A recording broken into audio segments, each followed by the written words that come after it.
Covid-19 keseliniň ýokdugyny aýdýan Türkmenistan ýurdun iň uly karantin zonasyny dikeldiýär we ýaýbanlandyrýar. Türkmenawatdaky karantiniň göwrüminiň giňeldilmegi bütün dünýä Saglyk Guramasynyň wekilleriniň Türkmenistandaky ýagdaýy öwrenmek üçin sapar etmek planlaşdyrýan wagtynda şeýerde halkara howa gatnamynyň ýoly goýulmagyna garaşylýan pursadyna gabat geldi. 27 aprelde bolan tupandan ziýan çeken Türkmenawatda çadır lagerini dikeltdiler. Çadırlaryň we ýatylýan ýerleriň sanyny artdyrdylar diýip Türkmenistanyň kronikasy neşri 14-nji maýda habar berdi. Neşriň maglumatyna görä bütün dünýä Saglyk Guramasynyň missiýasynyň Türkmenistana saparyna taýýarlygynyň dowamında çadır lagerine başga keselhanalardan täze ýatylýan ýerleri we enjamlar getirilip goýulypdyr.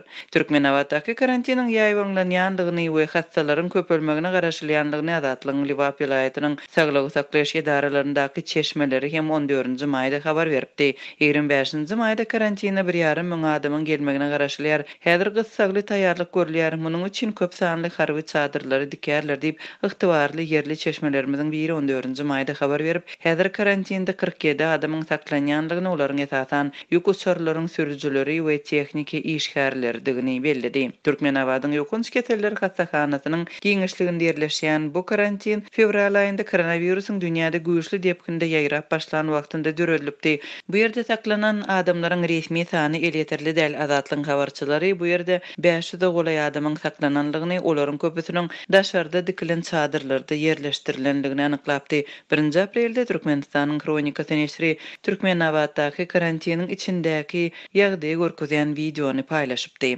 Neşriň bellemegine görä çadyrlarda öň duran 2 gatly ýatylýan ýerler Türkmenawatda ýerleşýän harby bölümden alınıpdyr. 27 aprelde Azatlyň habarçylary bütün dünýä Saglyk Guramasynyň missiýasynyň Türkmenistandaky ýagdaýy öwrenmek üçin barjagyny eglan etmeginiň ýa-ni Türkmenawadyň ýokunç keseller hastahanasyndaky karantiniň birden boşap, diňe 5 adamyň galanlygyny habar beripdi. Türkmenistanyň kronikasy neşriniň maglumatyna görä bu ýerde saklananlaryň adyndan 7-sinde Covid-19 keseli tasdiklandy. 14-nji maýda neşr olardan 4-süniň sagalyp boşadylandygyny, galan 3 adama karantinde koronawirus ýokaşanlaryň ýene biri goşulyp, bu adamlaryň häzir boýnuzdyndaky ruhy keseller hastahanasynda saklanýanlygyny habar berdi. Ýagdaýy gowulaşan soň goý berilenler ýaşaýan ýerinde gözegçilik astynda saklanýarlar. Olara öýünden çykmak gadagan bu adamlaryň ýanyna günde saglygy saklaýyş wekili barýar, gyzgynly gan basyşyny barlaýar we burnundan hem agdyndan barlyk üçin suwukluk alýar diýip Türkmenistanyň kronikasy neşri habar berýär.